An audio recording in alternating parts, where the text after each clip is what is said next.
Hello from Woolwich Dock, and we're with Mark Richards with the fabulous Palm Beach 11 behind us here in the water finally. Well done, Rico. Finally, that's right. Yeah, no, look, it's been a massive push. You know, we took on the impossible, and we're almost going to achieve the impossible, right, with as far as the boat building side of it goes. And it's been a superhuman effort by a lot of people.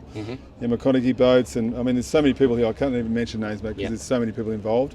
From a design, engineering, and construction perspective, it's been a massive effort by a lot of people. And but we're here, and we've got a bit of tweaking to do here. We're hoping to get out today, but that hasn't happened. We've just got to stay committed to getting the boat 100% ready, and we'll be out there tomorrow, so we're pretty excited. Let's talk a little bit about all of the changes to the boat. They're pretty wild. Yeah, they are wild. Things on the back and new curves and there's foils and everything. So I talked to you back in 2014 before you did the sort of major surgery on the job. And I remember at the time the boards were a bit of a menace for you, you know, central lateral resistance sort of moving all over the shop, lee helm and everything else. So the boards are different? Yeah, so we've got new upwind dagger boards. And look, to be fair to the boat's never had good foils upwind, ever, in the whole history of the boat.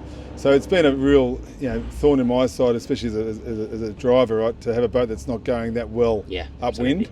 There's nothing better than a boat that goes well upwind, right? And this hasn't been one of those boats. And I believe, really feel very confident with the changes we've made. The upwind dagger boards will be amazing. Bigger, more aggressive, plenty of grip. And the new keel and bulb will also help that as well. So that's longer, and then what, a lighter bulb? Effectively the same riding moment with less weight. That's been the whole thing. And then the sea foils, which are a really dramatic piece. So they're giving you lift. And it's all about lift and riding moment. So you're getting less displacement. Less displacement, less drag, and more riding moment, right? Significant riding moment without adding weight. It's quite a big deal. So they're all off the breeze. Just cracked. 16 knots at above a boat speed. Foils will be out. Right. Okay. Wow. And then does that also help you get even deeper VMG and things? Or? Look, it's we've got a very steep learning curve about to happen in the next week, right? But it's look. The exciting thing about what we've done on paper, we're not there yet, right? But we haven't just improved our weaknesses. We've also improved our strengths. So VMG running, light air sailing all around the clock sort of thing. It's I think the boat's going to be very impressive in what our strong areas. Then obviously reaching and is going to be a huge improvement for us if it works. Which you need to be in that area. Absolutely. I mean, we just Comanche's is so much faster than us, and Law Connect. So I think we're going to bridge that gap massively. And with a bit of luck, we might even leapfrog them. So we'll see what happens. Just a couple of things on that then. What's that mean for the sails? What, shallower sails now as well? Smaller, flatter sails basically. Right. Okay. And just tell us what's that for? You've got too much. Apparent wind, right? So your apparent wind comes forward. And and you're going faster, so it's all those things. So you need flatter, smaller sails, and it's been amazing. It's been an amazing project with North Sails, Southern Spar, just all the 1K wandering around. And 1K, but all the different areas of the boat, mast, sails, and boat, obviously working together to see what's going to happen. And when they all align together, which they have throughout the whole project, it's a very good sign that you're probably on the right track, right? So that's pretty exciting for us.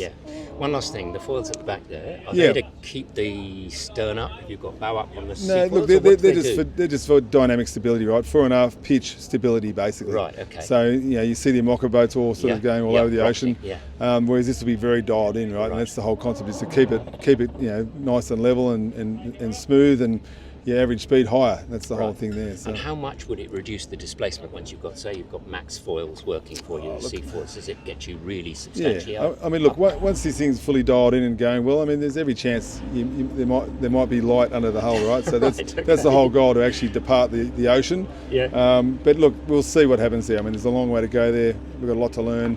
Got a lot of guys, a lot of us have been flying for many years, so in different forms of craft, but I feel confident it's going to be a good thing. Cool. Just one last thing.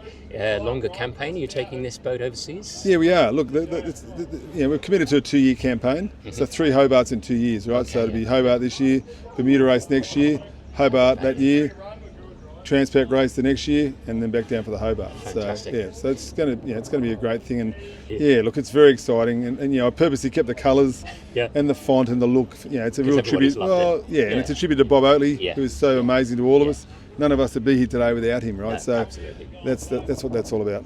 Well, wish you great luck with getting on the water with your qualifier, presumably an overnighter. Yeah, and Saturday hopefully night. everything's sort of working exactly as you would hope for. Yeah, we've got a week. That's plenty of time. Yeah, absolutely. Anyway. Like All to right. take it close. Thanks So Scotty. much indeed.